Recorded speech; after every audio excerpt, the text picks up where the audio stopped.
All righty. Good evening, ladies and gentlemen. This is the February meeting of your Lewisville Town Council. Glad you could be with us here this evening. If you're watching us on TV6, welcome. If you're watching us on Zoom, welcome as well. We'll flash up here in a moment the way to contact us through Zoom if you wish to participate in our public forums, and Stacy will do that here momentarily. But we'll go ahead and have a roll call of the members to record who's present. Ms. Welch. Here. Ms. Foster. Present. Dr. Sadler. Present. Mr. Franklin. I'm here. Ms. Hunt. Good evening. I'm missing. Ms. Foster? 1, 2, 3, 4, 5, 6. Who am I missing? 1, 2. You? David. Oh, I guess that would be me. Okay, the mayor, I guess Mike weren't present. Very good. So everybody's there to account for, with the exception of Mr. Smitherman, who has notified us that he is under the weather this evening and won't be attending our meeting. Bo, if you would be so kind, please, to lead us in an invocation. Be glad to. Let's pray. God our Father, we give you thanks for this beautiful day that we've had today and for the hint of spring that it brings. We thank you for your many blessings. Keep us mindful of those who are not as blessed as we are. For those who are in need of comforting, we ask that you place your comforting hand upon them. For those who are in need of healing, that you place your healing hand upon them. Be with us during the meeting tonight and help us to go where we need to go following this meeting safely. We ask all these things in your holy name. Amen. Amen. Mayor Pro Tem Foster, you have the honor of leading us in the Pledge of Allegiance this evening. Certainly. You standing? Standing, sitting, however you. I will stand. I pledge allegiance to the flag of the United States of America. and to the republic for which it stands One nation under God. Under God, indivisible, indivisible, indivisible, Justice for all. for all. Very good. Thank you. Ladies and gentlemen, we do have an addition to our agenda this evening. You received notice of it earlier today. It would be item, it's going to be item 12D under new business, and it's a ordinance to amend the budget ordinance to rework our conduit and junction box on our light poles. Are there any other changes, additions, revisions? If not, we'll entertain a motion to approve the agenda for this evening. motion. Ms. Hunt makes the motion, Dr. Sadler makes the second. So let's see how this thing works now. Ms. Foster, Dr. Sadler, Ms. Welch, Mr. Franklin. Yeah, keep your signs up so we can keep it recorded. Ms. Hunt. Mayor's aye, that passes unanimously. Thank you. A little bit faster. Or is it? I don't know. Okay. It's debatable, as we would say. Hank, if you'll take us through the consent agenda, please. All right. Now, let me see where I had it here. Okay, the consent agenda consists of resolution 2022005 for the acceptance and approval of the monthly financials for the 6 months ending December 31st, 2021. Approval of council briefing meeting minutes from January 6th, 2022. Approval of regular meeting minutes from January 13th, 2022. Resolution 2022006, accepting the resignation of Russell Bailey from the Environmental Conservation and Sustainability Committee. Resolution 2022007, accepting the resignation of Debbie Pritchard from the Beautification Committee. Resolution 2022008, accepting the resignation of Janice Orsini from the Parks and Recreation Board. And finally, resolution 2022009, accepting the resignation of Ronald Morris from the Public Safety Committee. As it is customary, Ms. Oil, are there any surprises in our financial report? Excuse me, not at all. Everything is just fine. Very good. Thank you. Council members, motion to approve. Mr. Franklin makes the motion. Second. Ms. Welch makes the second. Any further discussion? Mayor, Yes, ma'am. Dora, this is a question for Dora. Dora, did we need to bring up what was sent out today for the slight amendment to the January 6th? Or are we assuming that everyone's received that? I'm assuming everybody's received it. I did send it out and said that those would be the January 6 minutes we would be adopting tonight. Thank you. Very good. I certainly had a chance to review them. Very good. Thank you. Very good. There's no further discussion. Ms. Foster. Dr. Sadler. Dr. Sadler. He's frozen in time. Uh-oh. Ms. Welch. Oh, there he is. He is alive. Thumbs up or thumbs down, Ken? Consent agenda. Good, thank you. Mr. Franklin, Ms. Hunt. Mayor's aye, that is unanimous. Thank you very much. I don't know who's going to be the judge if we're actually saving time doing this or not. We'll see. Is PJ here? PJ is having tech issues. Hopefully he'll join us in the next few minutes. I'll let you know when he gets here. Very good. We'll skip on past that one then. Stacy, if you'll pop up the public forum information. Ladies and gentlemen, on your screen, you will see an opportunity or information on how to participate in this evening's first opportunity to give a comment during our public comment period. There'll be two of these this evening, one now and one at the end of the meeting. You can call in, or maybe the easiest way, if you are online, if you'll just go to lewisvillenc.net, go to our homepage, scroll down to meetings and upcoming meetings and events, and click on tonight's meeting. It will bring you right into this meeting. So we'll wait a moment here. All right, I've got one hand raised. It's Susan Fry. I'm going to let, here she comes. Very good. If you please state your name and address. Yes, Susan Fry, 165 Will Austin Court. Good evening. As I walk around town, I see many trash cans that are left out on the street all week, with trash being added throughout the week. And this has nothing to do with the occasional collection delays. Often the cans are overflowing and or have no cover. Walking past the trash cans that have been sitting in the sun with rotting garbage is quite unpleasant. It is also unsightly and invites wildlife to rummage through the cans and leave open trash bags and garbage on the street. Lewisville's stormwater plan specifically lists trash, used oil, household chemicals, and garbage as sources of pollution to our stormwater system. It affects our stormwater runoff, whether going into catch basins or seeping into the ground. Many municipalities have regulations indicating trash shall be put out no earlier than a certain time and removed no later than a certain time, usually the next day. I'd like to request that the town consider some sort of an ordinance that would specify an acceptable and reasonable time period for trash containers to be put out for collection and to be removed from the street after the collection. Thank you for your time. Thank you, Ms. Fry. Ryan, we're going to bounce this back in your court.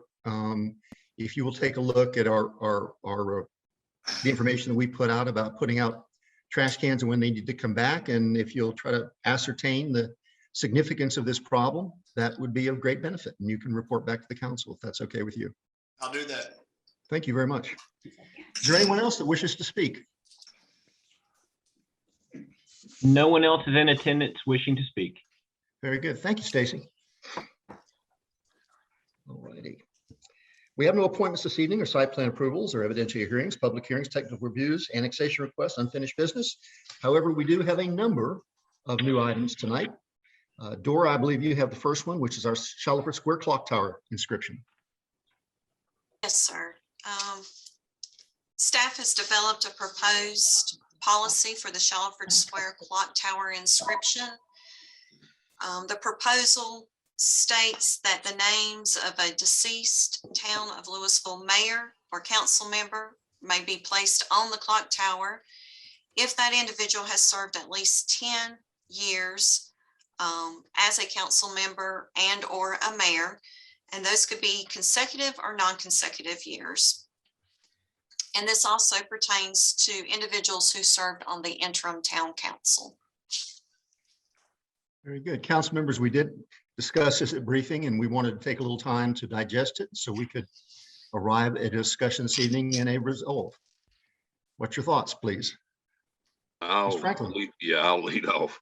I'm not at all comfortable with this proposed policy in the fact that it only addresses people who have been elected to office in town.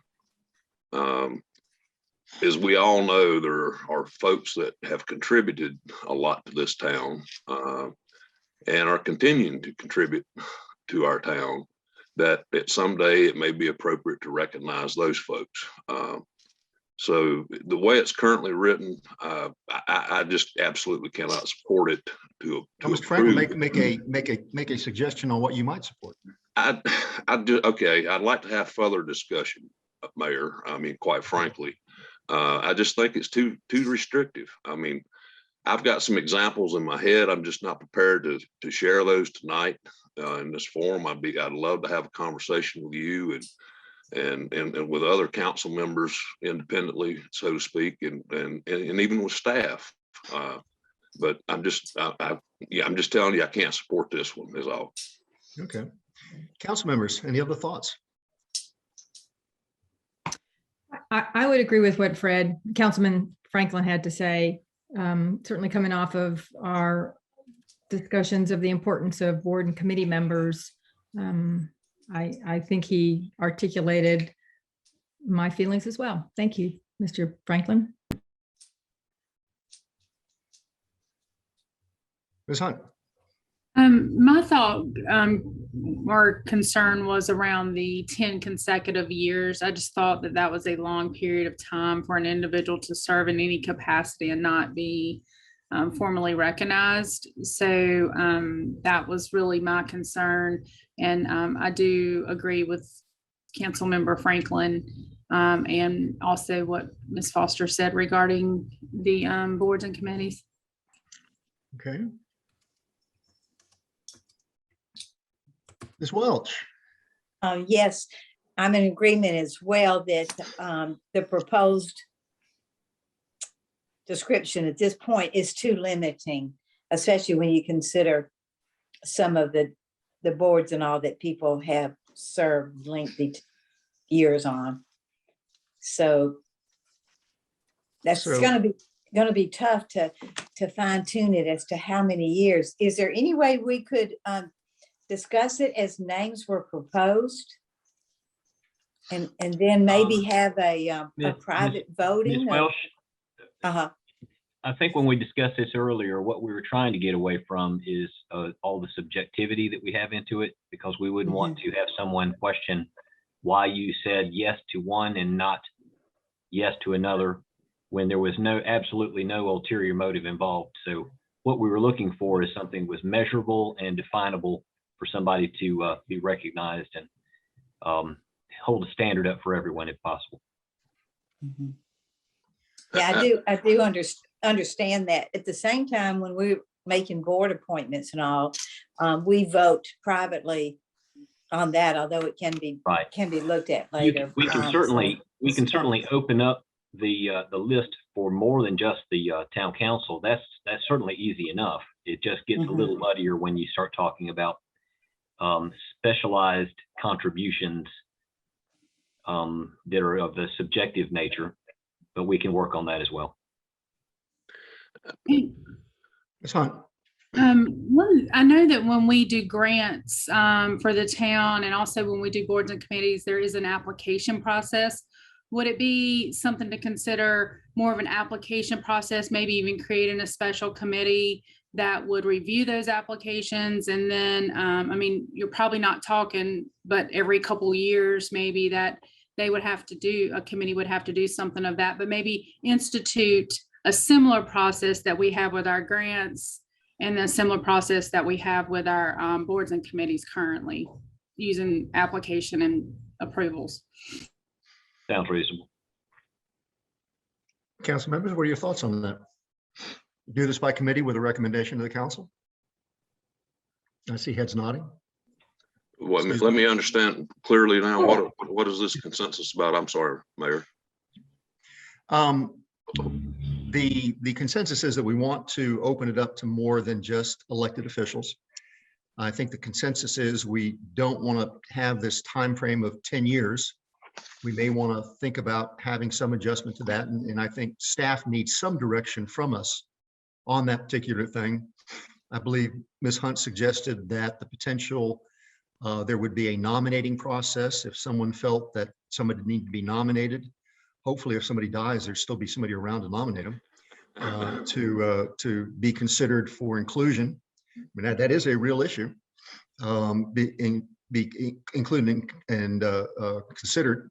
And then that committee would review. And of course, if you have the criteria, I guess the question is, if you have the criteria, there's really not a whole lot of consideration. It is or it isn't. I don't know. I guess the thing, getting back to the way it's currently written right now, there are 3 people that are currently alive that would meet that criteria. Only 3 people that I can identify. And again, quite frankly, those 3 people names are already on the front side of the clock tower.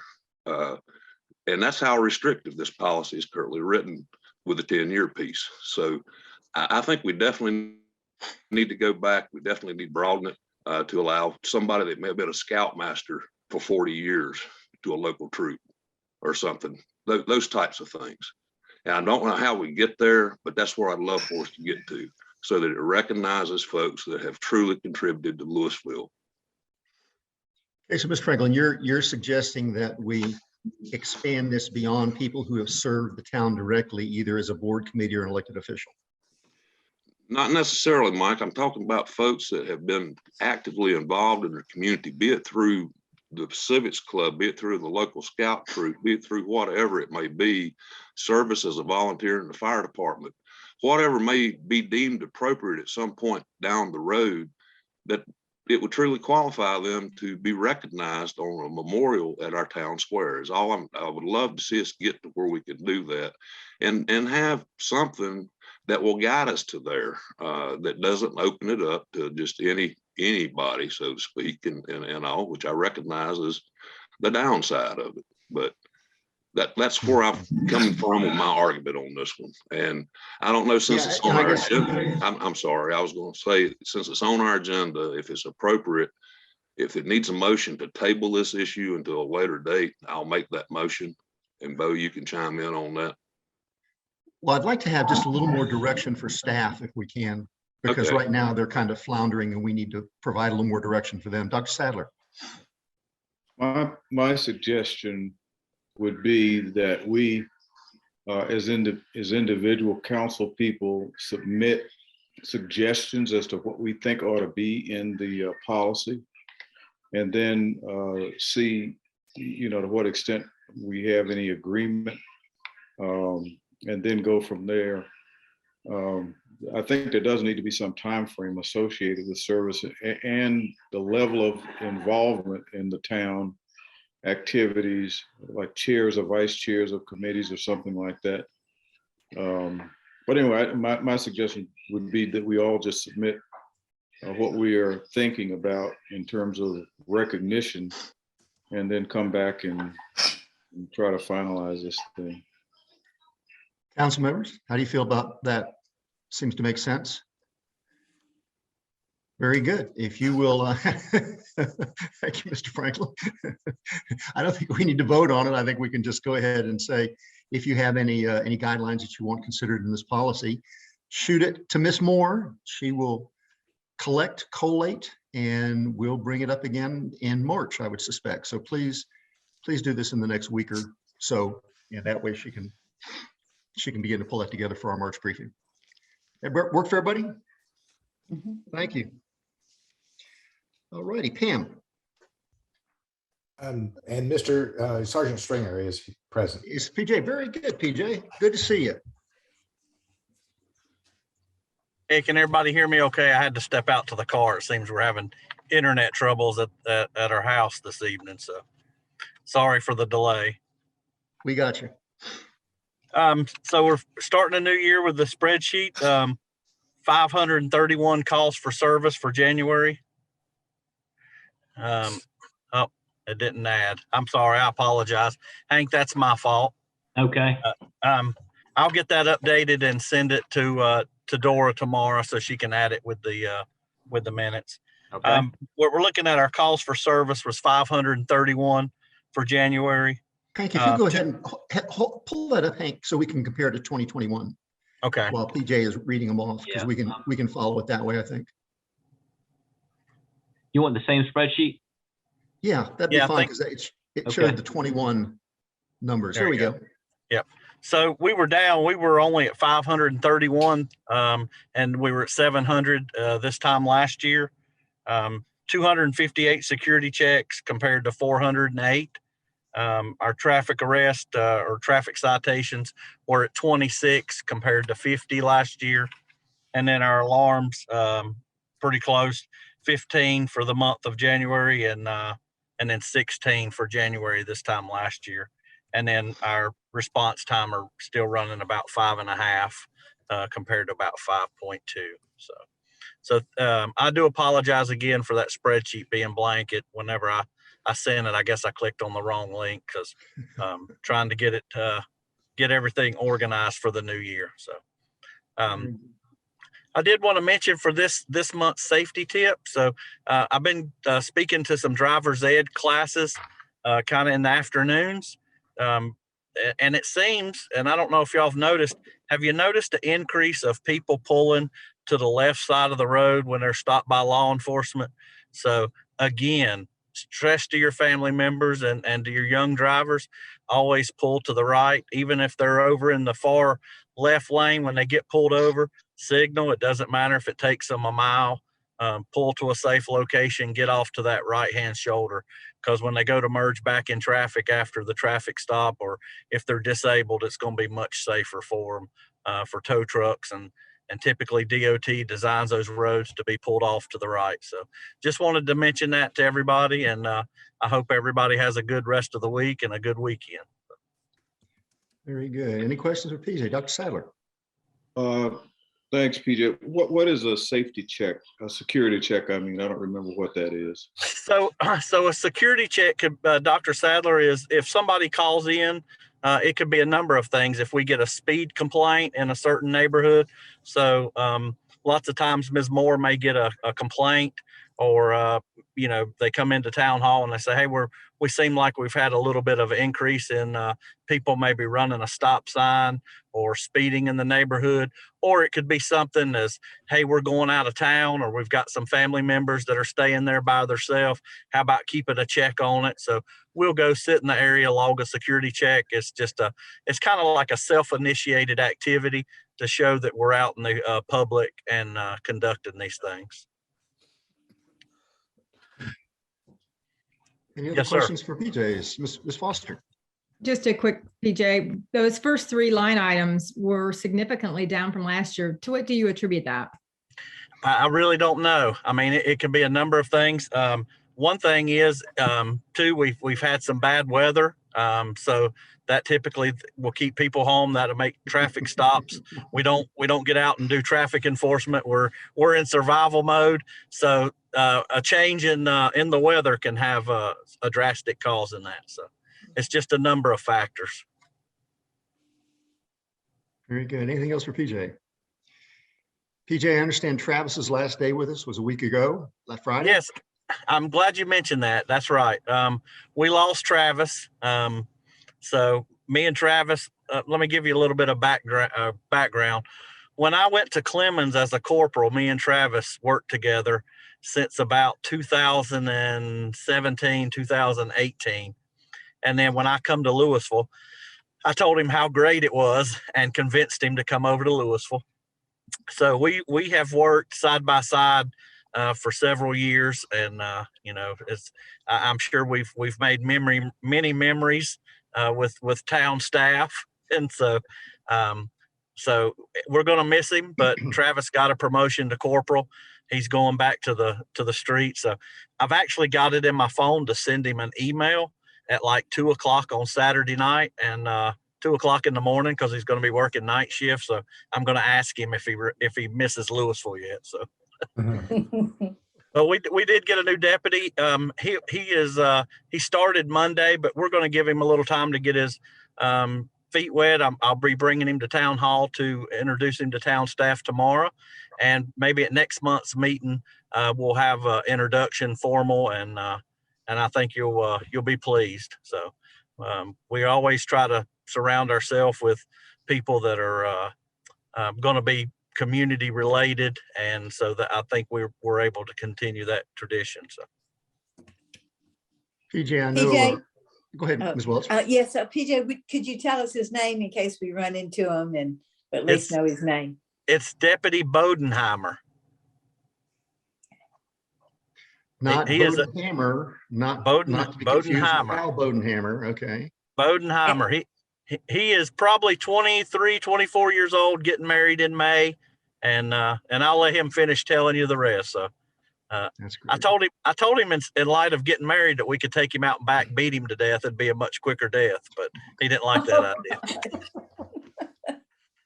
This is not like videotape, PJ, where we can edit those comments out. So we'll just have to roll with it. Absolutely. No. But PJ, yeah, I think you'll be I'm pleased. sure I speak for the whole council. If you'll just extend to Travis, we didn't get to formally our appreciation. He meant a lot to the town and was really a fixture and integrated himself very much into our town lifestyle. So please extend our appreciation and tell him don't be a stranger. So the good news is Travis is going to be assigned to the western side of the county. So there is the good chance that you will see him. And I promise you that if you don't speak to him or poke fun at him, he's going to be offended. So he'll probably be a object around town hall when he's on day shift. So that's great. So keep the annex stocked with stats. Absolutely. Say that 10 times real fast. Oh, great. Thank you, PJ. Any other questions for PJ? All righty. Pam, you have a conflict of interest policy. I'm sorry, you have our ARPA. That's where we left off. Yeah, it's a resolution 2022-012. And this is to approve a policy that I presented to you last week.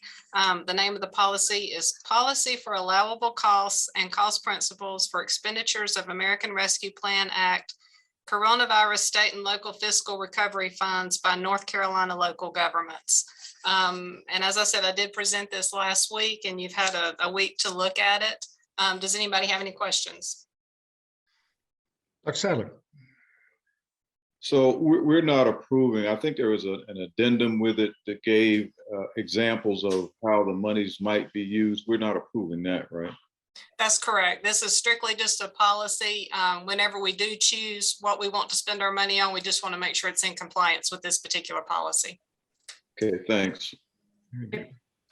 Ms. Foster. Yeah, just to follow up on Dr. Sadler's comment, Pam. So there's nothing limiting in this policy in terms of our future decisions. From limiting that you need to follow this policy in how you award the money. Correct. Yes. But in terms of beyond the categories that are prescribed from the Fed. Yeah. Okay. That's correct. Very good. Any other questions? One last question for Pam again. This is probably the first of several of these types of policies that we will be approving to be in compliance as we go forward. That's correct. Yes. Okay, thank you. Mm-hmm. Anything else? Move approval. I'll Dr. second. Sadler makes a motion. Mr. Franklin makes a second. Any further discussion? Okay, thumbs ready. Ms. Foster. Dr. Sadler. Ms. Welch. Mr. Franklin. Ms. Hunt. Mayor. That is unanimous. That was a little quicker. Pam, conflict of interest policy, please. This is resolution 2022-013. This is to approve a conflict of interest policy. And I presented this last week and it's just a reminder. The state of North Carolina has awarded the town of Lewisville $100,000 to be used toward a capital improvement. And as part of that grant, they require that that council approve this particular policy. And they have provided the wording. So the wording that you see in it is provided by the state. And as you requested last week, I did adjust it and add in board and committee members as well. So they are also subject to this policy. Very good. Pam, how do we propose making, does this have to be a signature on a document, or does it need to be approved as a general policy? To move forward with the grant and get our funding, I just need approval tonight. That way we have the policy in place. But after tonight, after you approve it, I will have to ask that all council members, all board and committee members, and all staff read through the policy and sign the policy once every year. Once every year, So okay. we'll set up a system to get that distributed. But as Can long as we- you approve the policy tonight, then we can move forward with the grant. Is there any way we can set that up online in a form so that board and committee members can go online, read it, and do their initial signature online? I think we could. Hank, would that be okay? Be fine as long as we can find the technology for it. It's called DocuSign, and it works really, really, really well. Yeah. Very good. Any questions for Pam? If not, we'll entertain a motion, please. Dr. Sadler makes the motion. Second. I'll second. Ms. Foster beats you to it. Mr. Franklin makes the That's second. fine. Any further discussion? Ms. Foster? Dr. Sadler? Ms. Welch? Mr. Franklin? Ms. Hunt? Mayor's thumbs up. That is unanimous. Thank you very much. All righty. Pam, this is I'm sorry, Ryan, this is the item that we added, please. Yes, sir. Good evening, council. Tonight I bring to you budget amendment 2022-008, amending budget ordinance 2021-001 in the amount of $15,000 to rework conduit that, well, as you all know, we've talked about it in the past. NCDOT was required to bring sidewalks up to ADA compliance at multiple locations along Shallowford Road. And unfortunately, they hit our lines underneath that are laid underneath the sidewalk. And this is what we're thinking the amount's going to need to be to replace those. Dr. Sadler? So Ryan, when this is done, are they going to be placing the conduit in low enough that we won't have an issue like that going forward? So actually where the conduit is going to be fixed, it will be placed behind the sidewalk.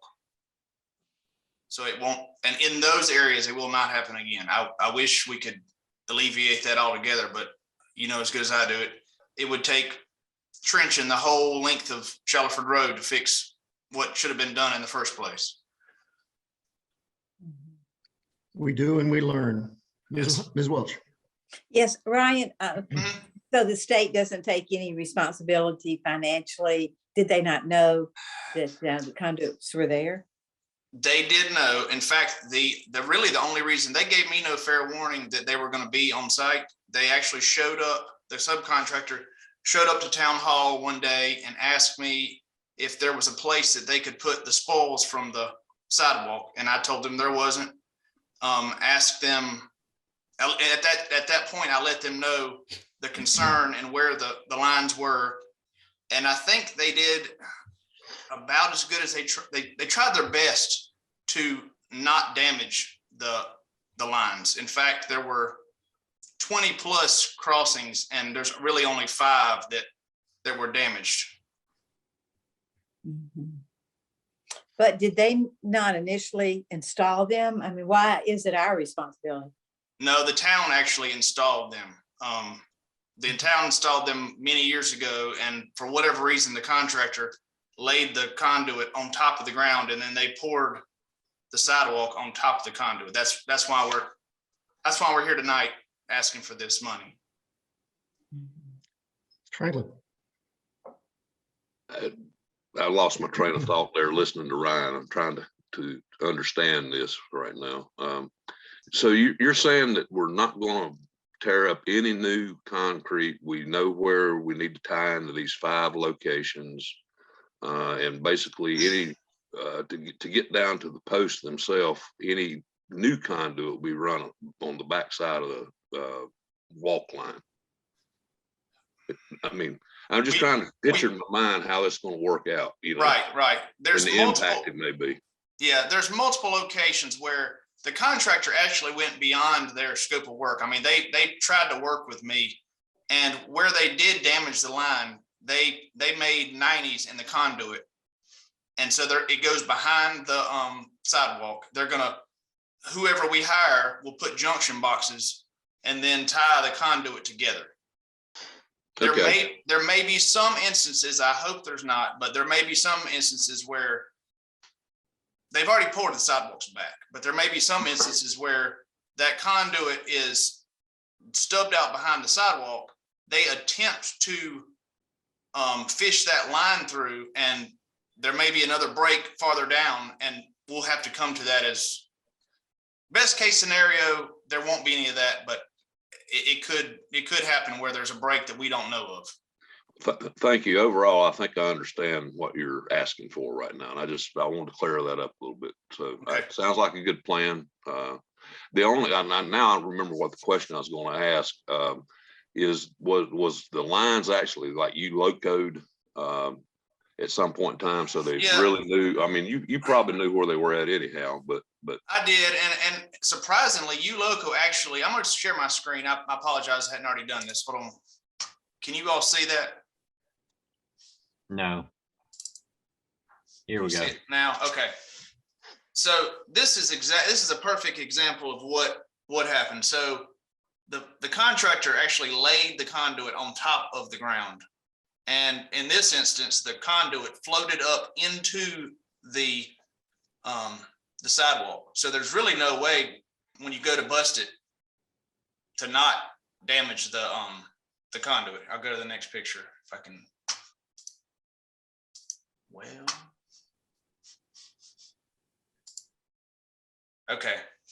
So here's one at Stire Street. So that you can see the conduit is literally in the sidewalk. And they were able to, they didn't damage the line. In fact, the lights are still working right here. But they were able to mend the conduit to make it work. There it is again.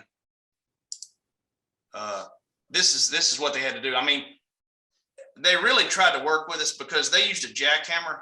Typically in this instance, they would take a skid steer and bust the concrete and take it up in slabs. Well, they attempted to bust the sidewalk as much as they could and not try to damage the conduit. They really went beyond what the subcontractor really tried their best to work with the town. And I really think we're lucky that we only have five areas to repair.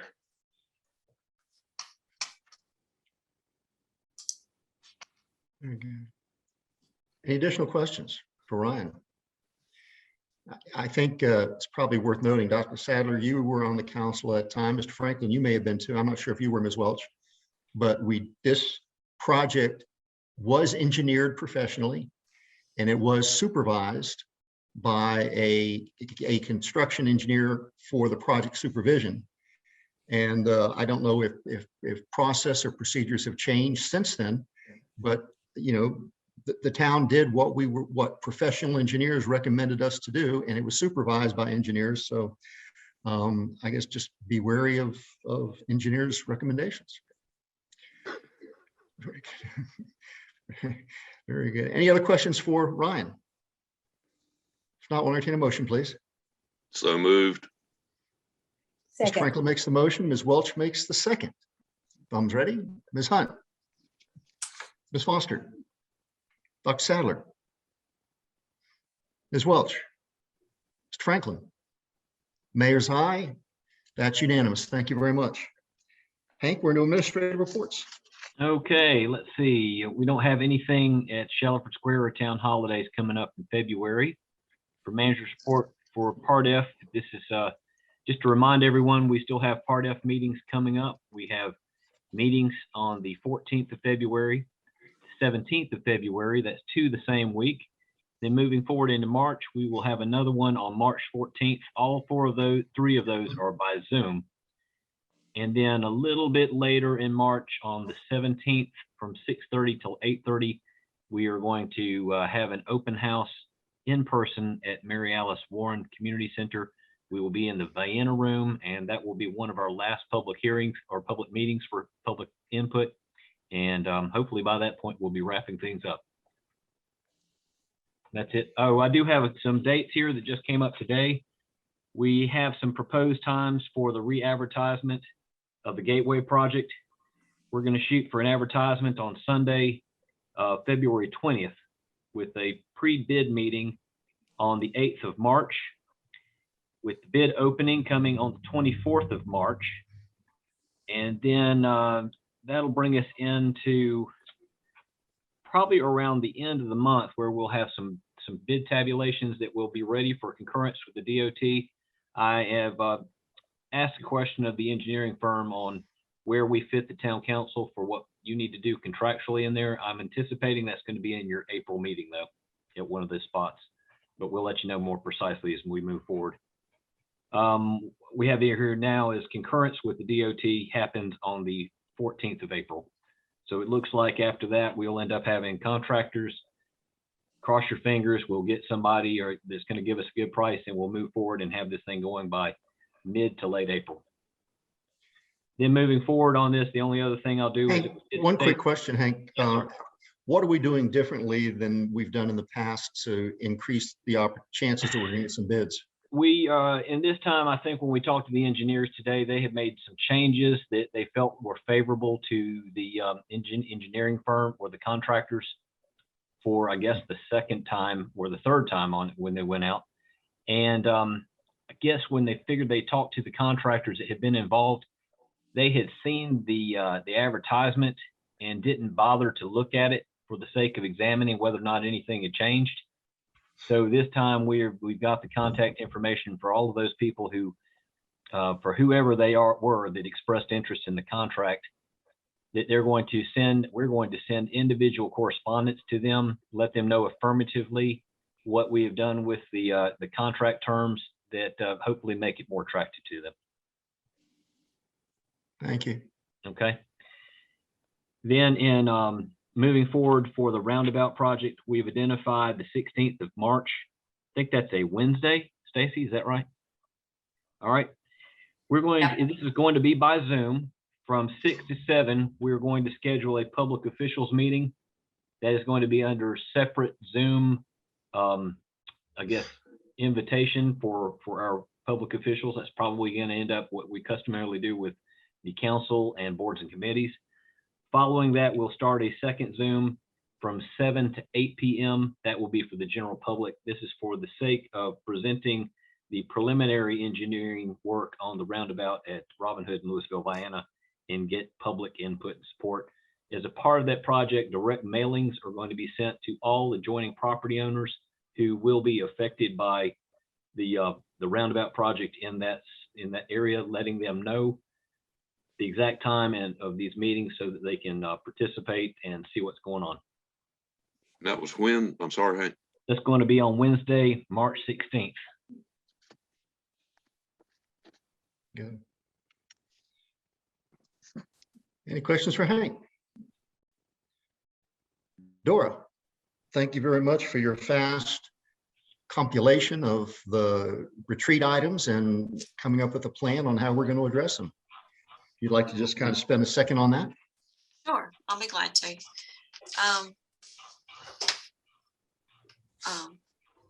I met with the mayor and the manager this morning and followed up with a couple of other individuals after that meeting and emailed you late this evening the follow-up topics with the time frame that we're hoping to address these. And I'll just quickly go over them.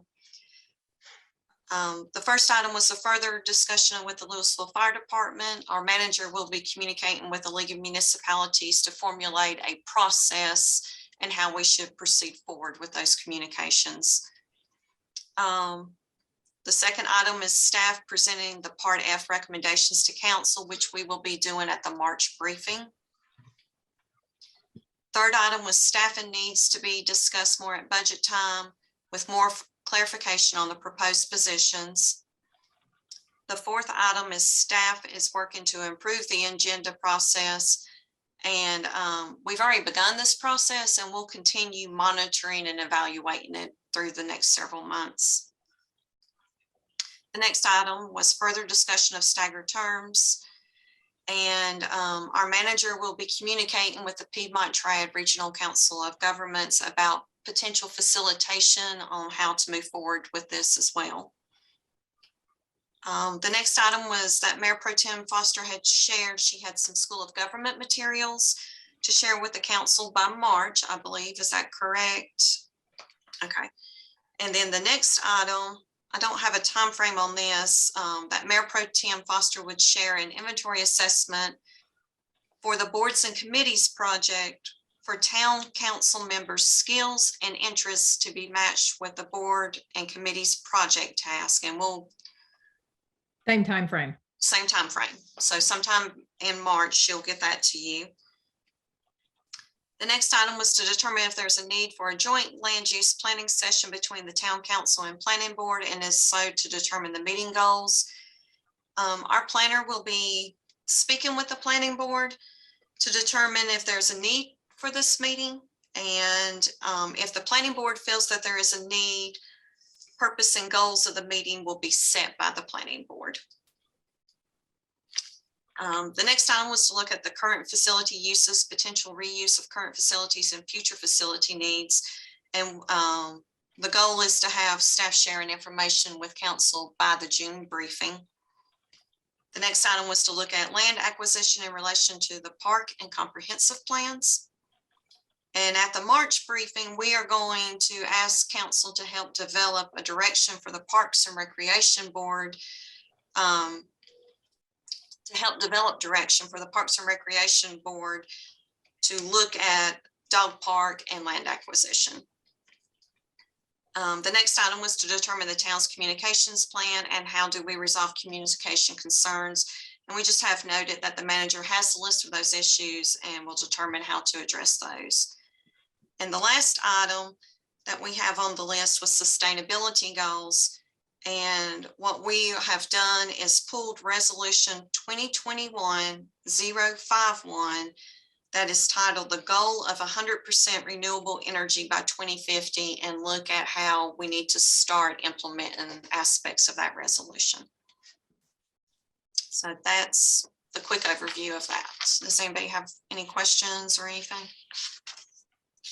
Sadly.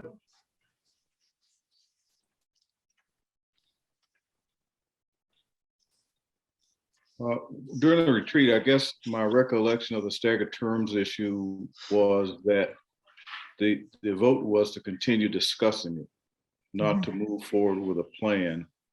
So I don't know that, I think it's premature to have PTRC do anything with this unless I'm misremembering what we agreed to or what the council agreed to.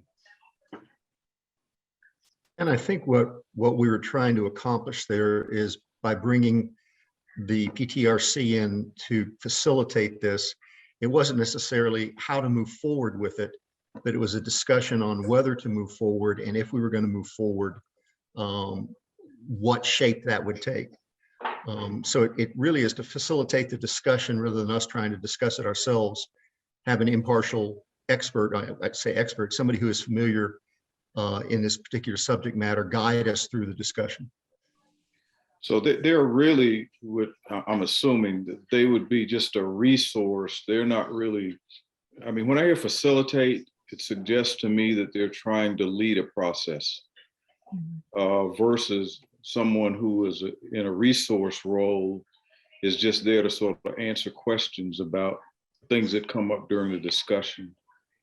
I mean, that's just sort of my experience with this sort of thing. So that's what I'm thinking.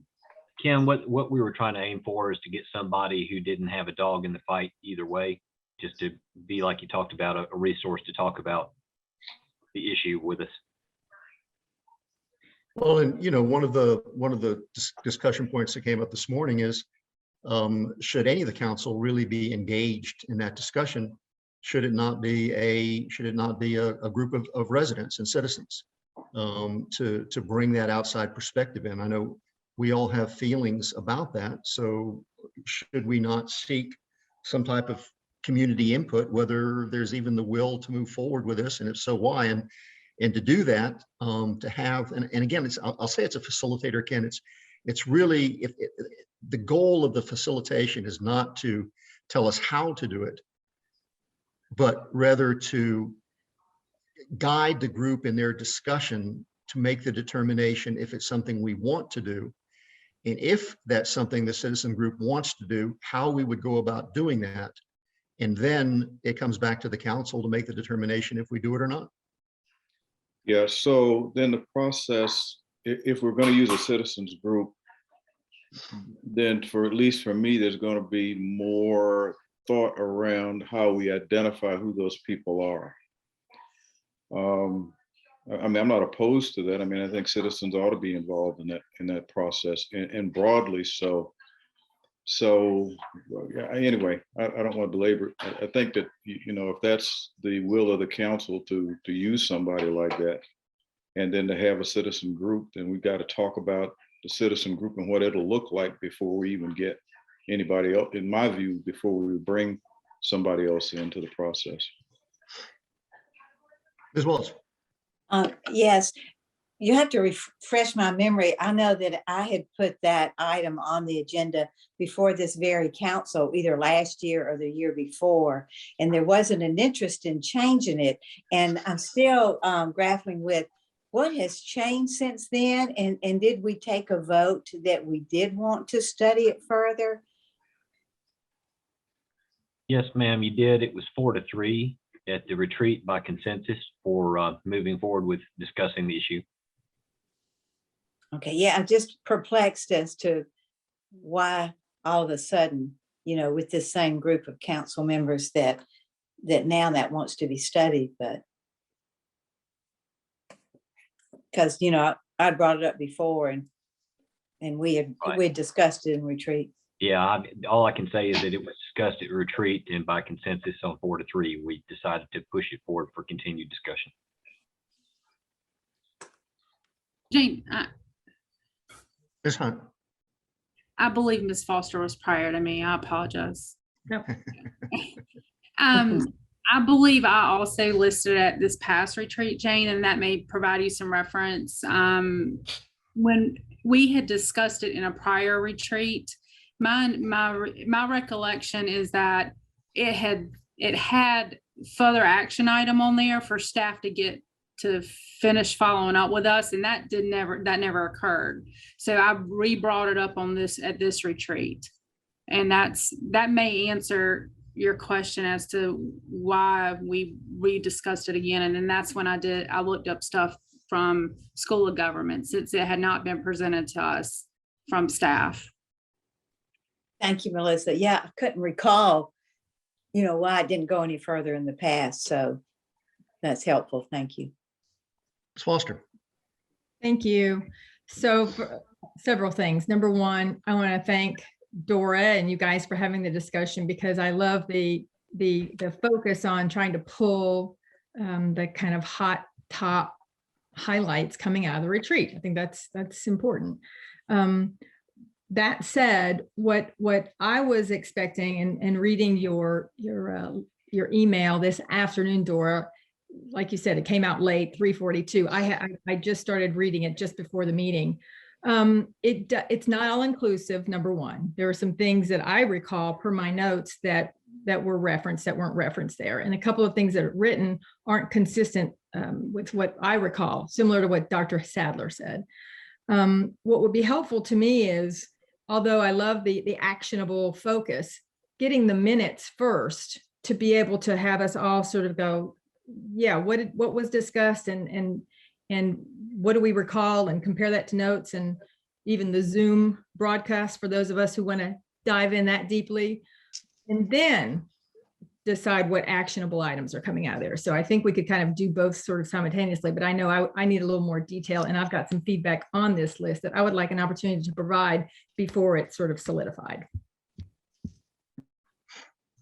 Council members.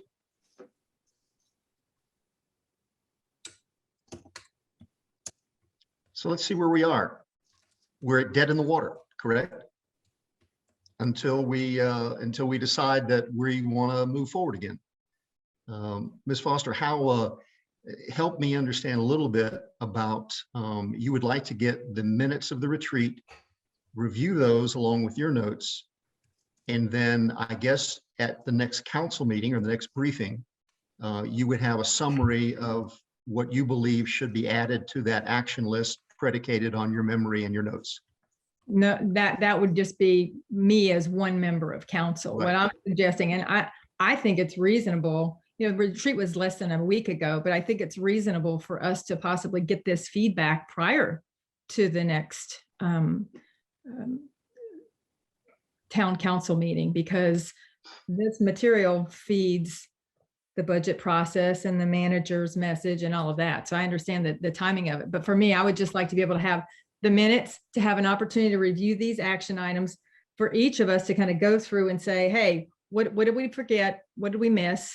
Thoughts on Dora's list. Let us get back to you on, I don't know what, pick a day next week. And then go from there. That's all. I guess we're at the same place. So we really want to come back out now. Ladies and gentlemen, for you all to take a moment, take a look at Dora's list, review your own notes, take a look at the minutes. Dora, what is our time frame, do you think, to be able to produce retreat minutes? They were pretty extensive. Or would it be easier just to give every council member a copy of the Zoom meeting? Well, we could do both. I know Mayor Pro Tem Foster got a copy of it today. She brought by a thumb drive and we downloaded it onto a thumb drive for her. It will probably be the first of next week before I can start on these minutes, just due to some things going on in the office tomorrow. So hopefully I could have these to you by the end of next week. Okay. So those of you who would like to move quicker in this regard, please stop by and get the Zoom meeting downloaded on your thumb drive. Please bring your own thumbs. And we'll have the minutes out maybe by the end of next week. And then let's set the following week to have your thoughts and everything back to Dora so that we can then look at those at briefing in March. Does that make sense? Yes, sir. Good with that? Yep. So we're going to get them the end of next week. Is that what I heard? By the end of next week, yes, sir. And so then are we talking about by the end of the following week have input back?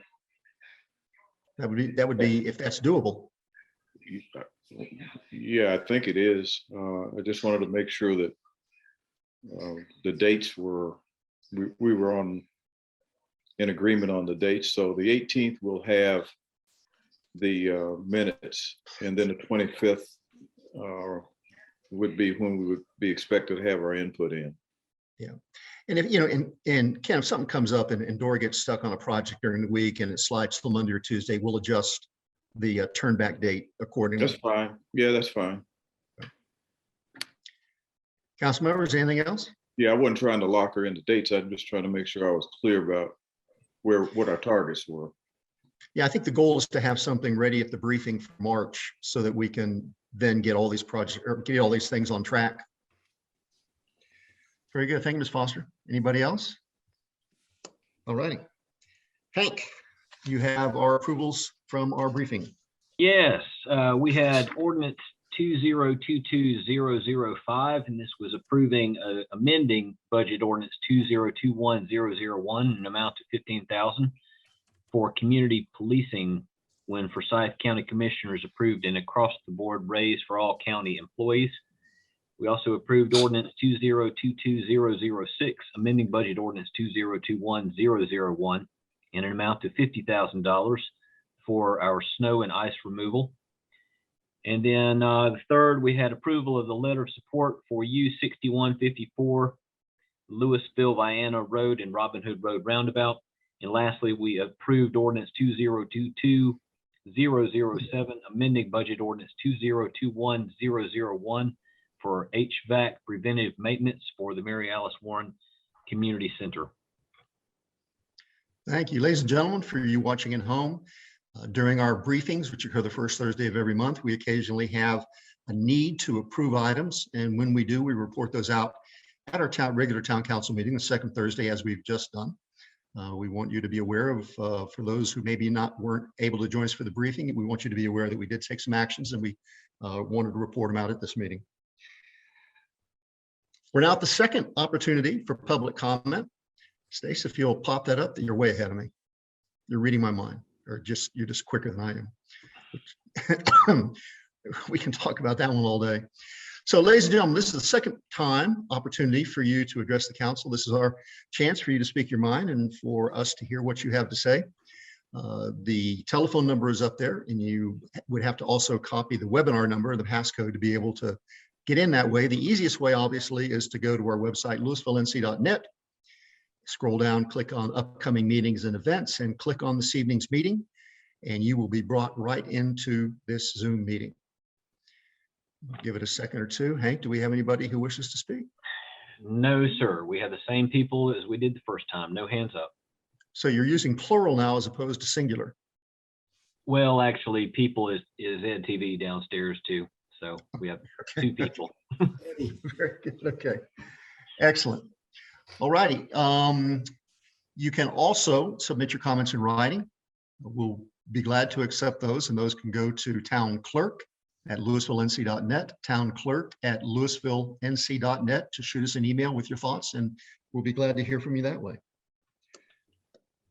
All right, council members. We're a minute over an hour.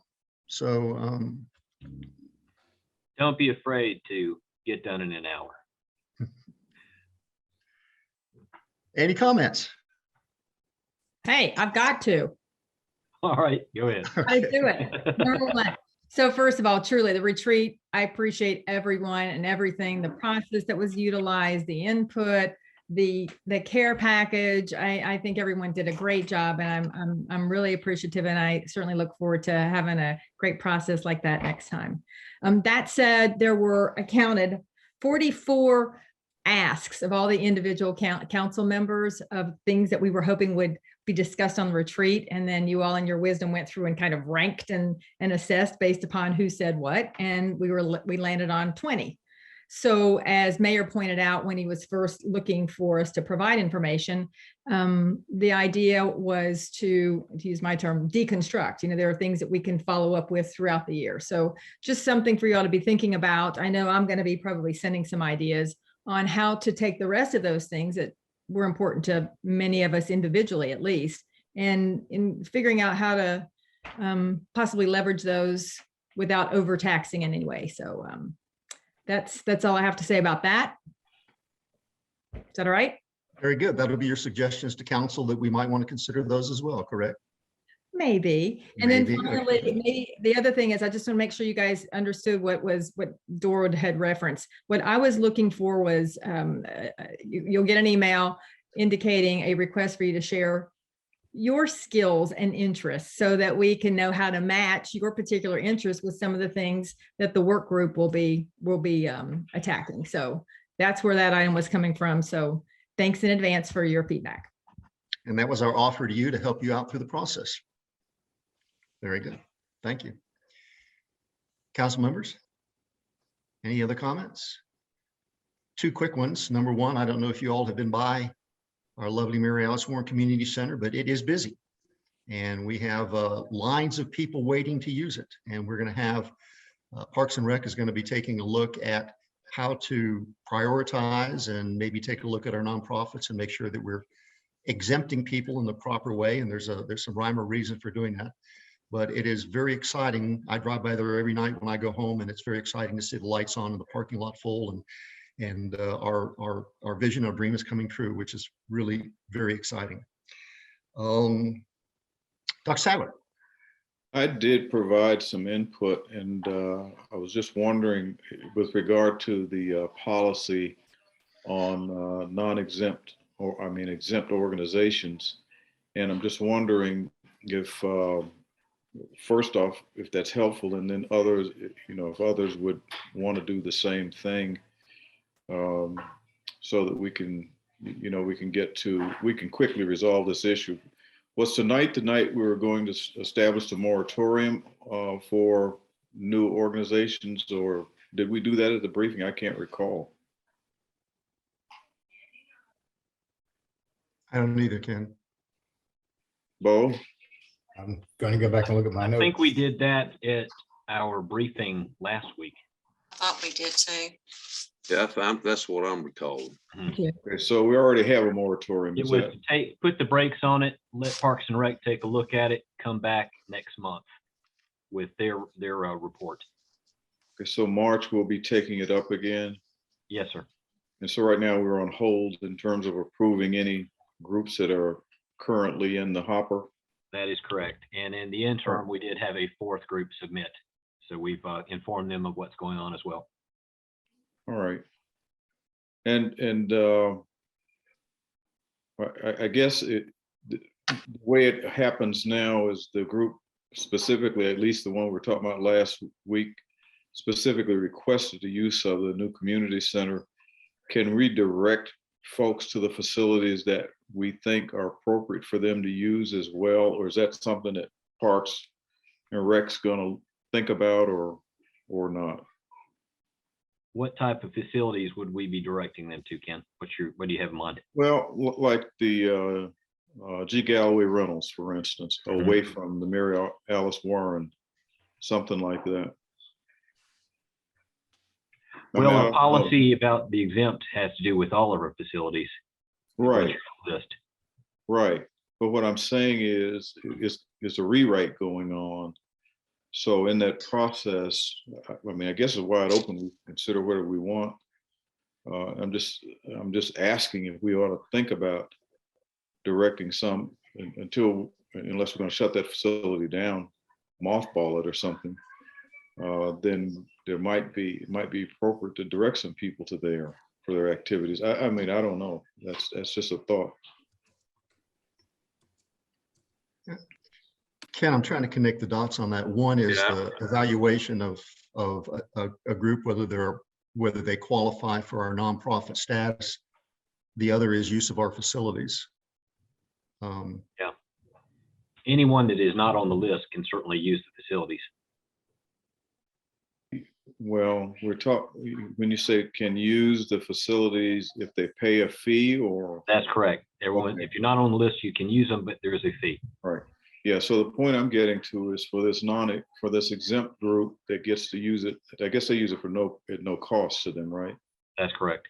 Then I'm talking about directing those people to, I mean, people who are going to pay, but directing those people who are not paying to G. Galloway Rentals, if it's appropriate. I mean, you'll know the size of the group, I assume, and you'll know what the capacity of that space is to accommodate that size group, whatever it is. I don't know what that is, but that's what I'm just thinking out loud to give some more latitude.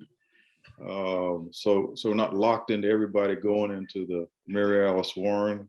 I mean, when the policy is rewritten, it can say at the discretion of the council, they can use town facility. They're not guaranteed the use of the facilities. I don't believe so. Anyway, that's just me thinking out loud, and to the extent it's appropriate to offer suggestions on that policy, that even public safety can look at those suggestions. I mean, it's not that we make a suggestion and that becomes obviously the rule or something like that. But anyway, that's just what I'm thinking. Thank you. Ms. Yeah, Welch. I see what you're talking about, Ken, that somebody comes in and they're not going to be approved for Mary Alice Warren Community Center yet, but because of their size, they may very well be able to fit to G. Galloway. Would that also include the Nissen house? No, ma'am, it wasn't.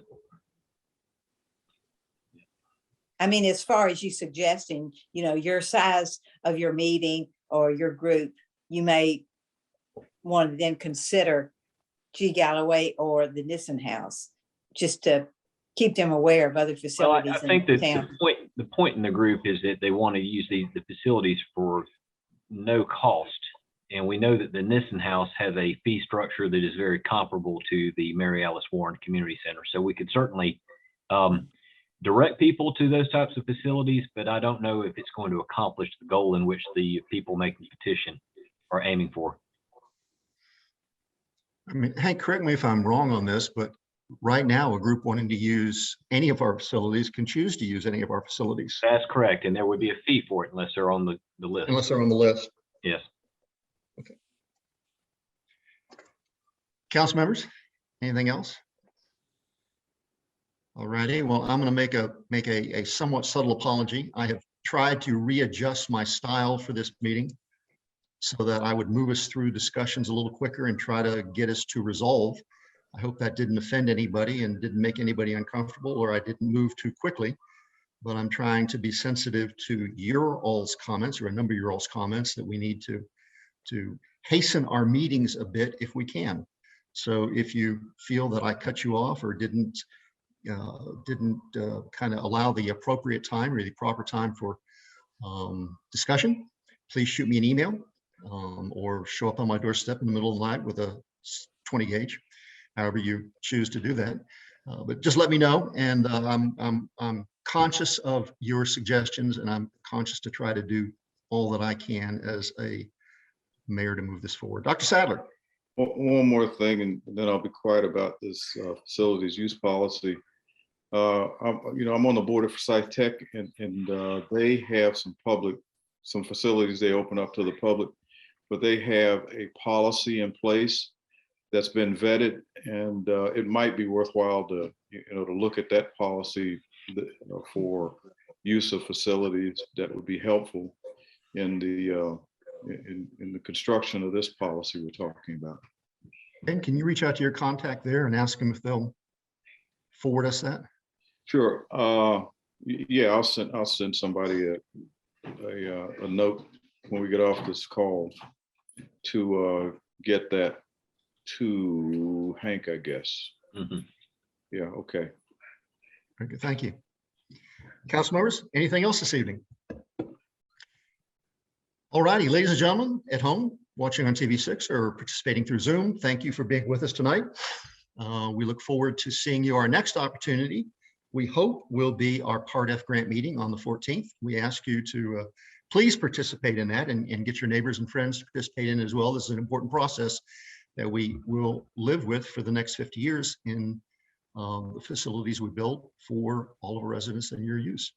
With that, we'll entertain a motion to adjourn. So moved. Second. Mr. Franklin makes a motion. Ms. Foster makes the second. Thumbs up. Ms. Hunt. Ms. Foster. Dr. Sadler. Ms. Welch. Mr. Franklin. Mayor's up. Boy, that went fast. That's unanimous. We're adjourned, folks. Thank you.